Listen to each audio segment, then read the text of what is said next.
right? So strap yourselves in for this deep dive because we're going into some pretty fascinating and maybe a little spooky territory. Yeah. We're talking about performers who died while they were doing what they loved, performing. Yeah, it's one of those things that can really make you think, right? Like, Well, the spotlight can just kind of shut off so suddenly. And in such a public way, too. Yeah, in such a public way. It's So the source material for this deep dive is this YouTube video. It's a list of like 30 performers and actors who died live on stage. And, I thought going in, it would be mostly rock stars, maybe a few actors. sure. But, man, the range of performers here is Well, incredible. it's wild. You're right. It's wild. There are, musicians from all sorts of genres, of course, but also actors, comedians, magicians, Magicians, yeah. a high wire artist, even Yeah. a snake charmer. Oh, yeah, snake charmer. Talk about a diverse group. Yeah, talk about a diverse group. And it really, going in, I was thinking, oh, he'll be mostly, rock and roll and stuff like that. But this really emphasizes how this isn't limited to any single type of performance or even a specific level of risk, Right. And this video, it kicks off with a story that really highlights that blurred line between performance and reality. Mm-hmm. Magician Tommy Cooper. Oh, yeah. He died of a heart attack on live TV back in 1984. Yeah. And the audience thought it was part of his act. Isn't that wild? It's crazy. I mean, it speaks to his dedication, right? To his craft, to maintaining that illusion, even in the face of, well, everything. Yeah. But at the same time, does it make you question that show must go on mentality a little? Like, at what point does the performance become too much? Yeah, that's a great point. And where do you draw the line between commitment to your art and risking your well-being? Right. And what about the audience in those situations? Oh, absolutely. Knowing that they were essentially watching someone die. Yeah. Thinking it was all, for show. Yeah. That has to be a heavy experience. Absolutely. It makes you think about, the video mentions a really harrowing example, the collective nightclub fire in Romania back in 2015. Yeah, I remember hearing about It that. happened during a Goodbye to Gravity concert, and 64 people died, including 4 members of the band. It wasn't just a personal tragedy, but it sparked national mourning and protests about safety regulations, Absolutely. It really underscores how these events ripple outwards, Yeah. affected not just the performer and their loved ones, but like the entire community, Oh, for sure. And it brings up those crucial questions, like who is ultimately responsible for safety at these venues? Yeah. When does the desire for a good show potentially overshadow the well-being of the performers and the audience? It's a great question. So looking at the causes of death in this video, it's interesting to see how they break down into these categories, Yeah. Accidents, Right. health-related incidents, Yeah. and unfortunately, in some cases, violence. Of course. Starting with accidents, I think one that shocked a lot of people was Steve Irwin, the crocodile hunter. Oh, yeah. He died after being pierced by a stingray barb while filming a documentary. What's fascinating about that is stingrays aren't typically aggressive, right? Right. They have a barb on their tail for defense. Yeah. And it's venomous, but attacks are rare. So it really was a freak accident. It was, yeah. And then there's Owen Hart, the WWE wrestler, who fell to his death during a stunt gone wrong. And his death is particularly troubling because it brings up the question of risk assessment in these stage performances, right? Yeah. Like, how much is too much? Yeah. When does that entertainment value outweigh the potential danger? It's a tough line to walk, for sure. It is. And speaking of tragic accidents on set, we can't forget Brandon Lee, who was accidentally shot with a prop gun during the filming of The Crow. Oh, that one's especially haunting. Oh, yeah. Because it just seems so preventable, right? Yeah. Like, the investigation found that a dummy bullet had become lodged in the barrel of the prop gun. Oh, wow. And when a blank was fired, it propelled the fragment, fatally wounding Brandon. Man, it's a stark reminder that even in seemingly controlled environments, human error and oversights can have devastating consequences, Yeah. It's a lot to take in, and we haven't even gotten to the health-related incidents yet, but let's take a breath here, Okay. and we'll dive into those in the next part of our deep dive. Okay, so we talk about those accidents, those moments where something goes horribly wrong, even with all the planning and precautions. Yeah. But looking at this list from our YouTube source, a lot of these performer deaths, they were health-related. Yeah, it's a tough reminder, isn't it? Like, Yeah. performers, for all their energy on stage, they're still human, right? Yeah. And the human body can, unfortunately, have its limitations. Yeah, for sure. Heart attacks seem to be like the most common cause in this category, especially among older performers. Yeah. It makes you wonder, though, if there's a connection between, you know, the demands of performance Right. and heart health. Yeah. Think about the adrenaline, the physical exertion, the pressure to deliver a flawless show night after night. Oh, absolutely. There's definitely some research out there, Yeah. about that link between stress and, cardiovascular health. Uh-huh. There was a 2017 study in the journal Heart found that work-related stress was associated with a higher risk of heart attack. Wow. And performing, especially at a professional level, that can be incredibly stressful. It's very stressful, yeah. The travel, the late nights, the constant pressure to be on, Yeah. it all adds up. Yeah, for sure. And the video mentions several performers who died of heart attacks on stage, like Dick Shawn, the comedian, Oh, yeah. and Lillian Hardin Armstrong, the jazz musician. What's striking is that both of them collapsed mid-performance, right? Oh, wow. Doing what they loved. Yeah. It's tragic, but also kind of, in a way, almost poetic, right? They literally left it all on the stage. Yeah. But it also raises those questions again, about that show must go on mentality. Right. Should performers be pushing themselves to the limit, even when they're not feeling well? Yeah.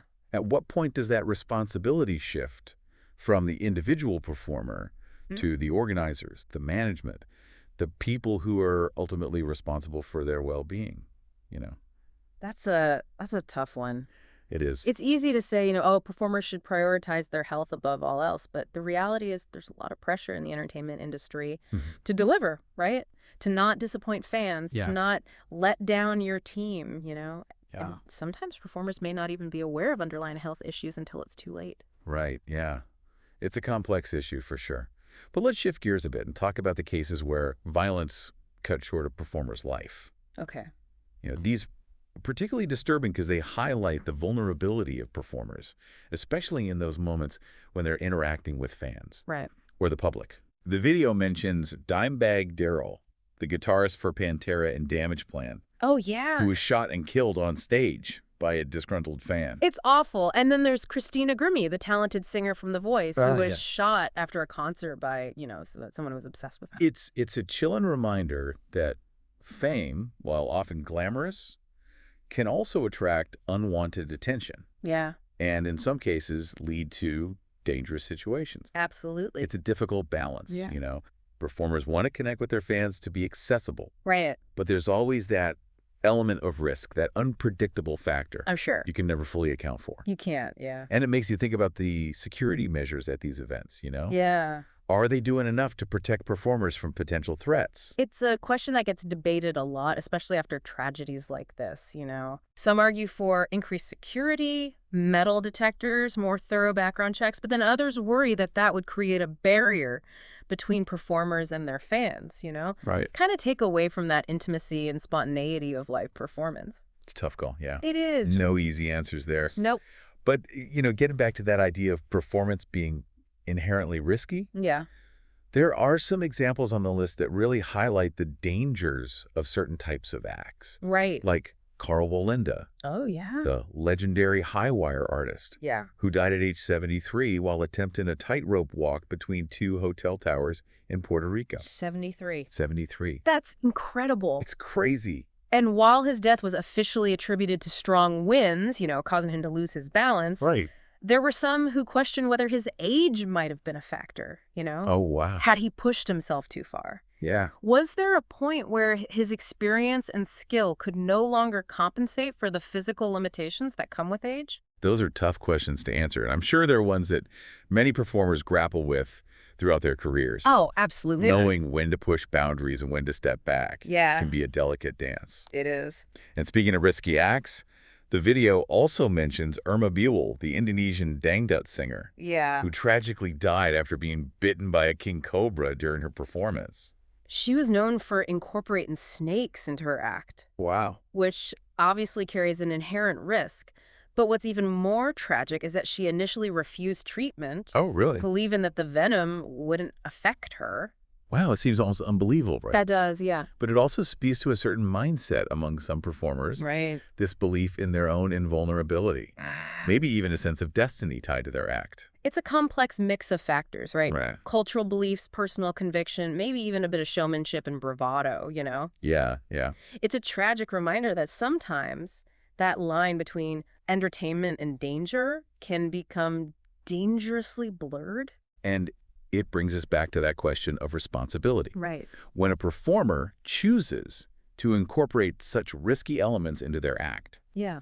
where does that line fall between personal choice and the duty of care from organizers and promoters? Yeah, it's a conversation that's worth having, especially as we continue to push the boundaries of what's possible in live performance. Absolutely.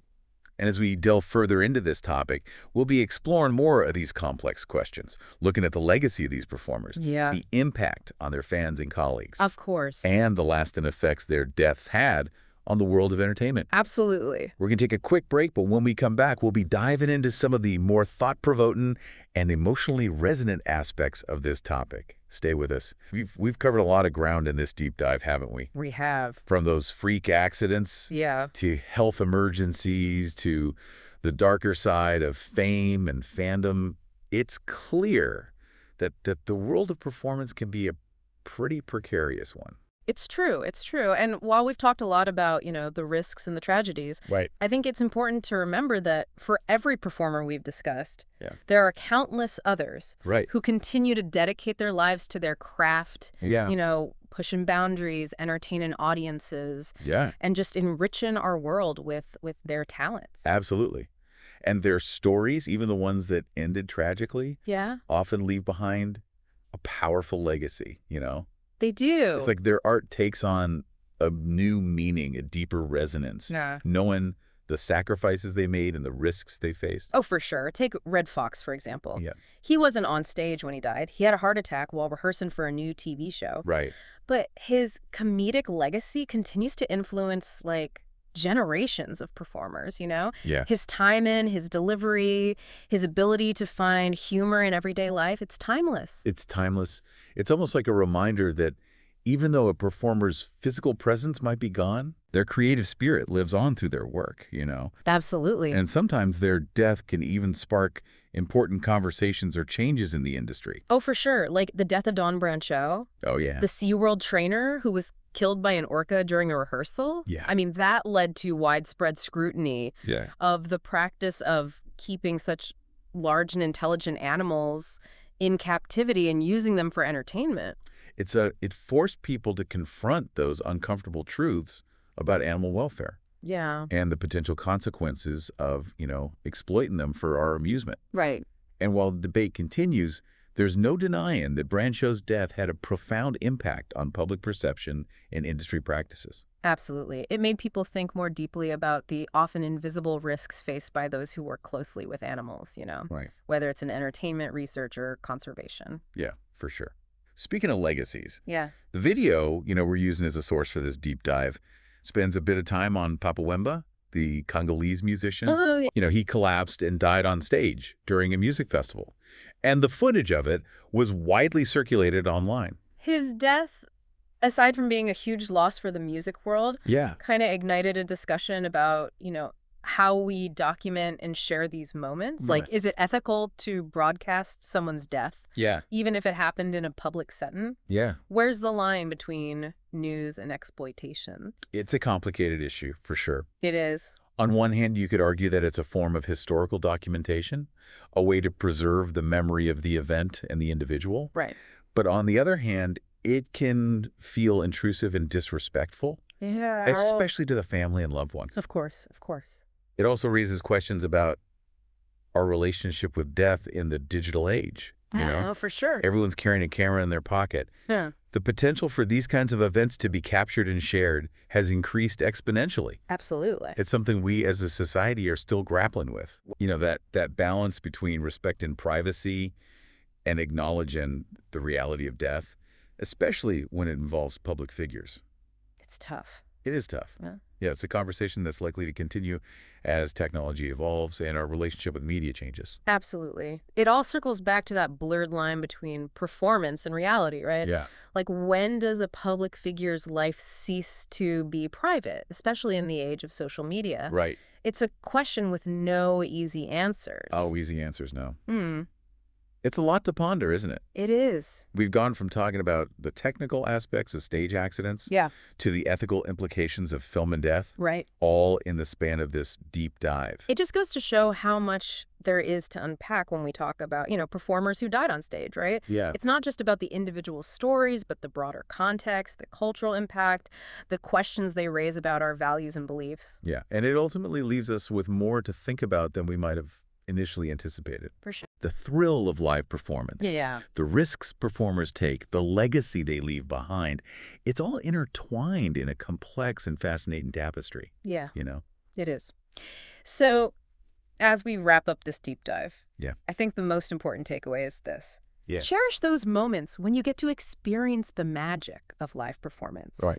Support the artists, appreciate their dedication, and remember that every show is a gift, Yeah. a fleeting moment in time that can never be truly replicated. Beautifully said. Yeah. And listener, if this deep dive has sparked any thoughts or questions for you, Yeah, we encourage you to keep exploring, absolutely. keep researching, and keep diving deep. Because as we learned today, there's always more beneath the surface, Yeah. More to discover, more to learn. Right. And that in itself is the beauty of the deep dive.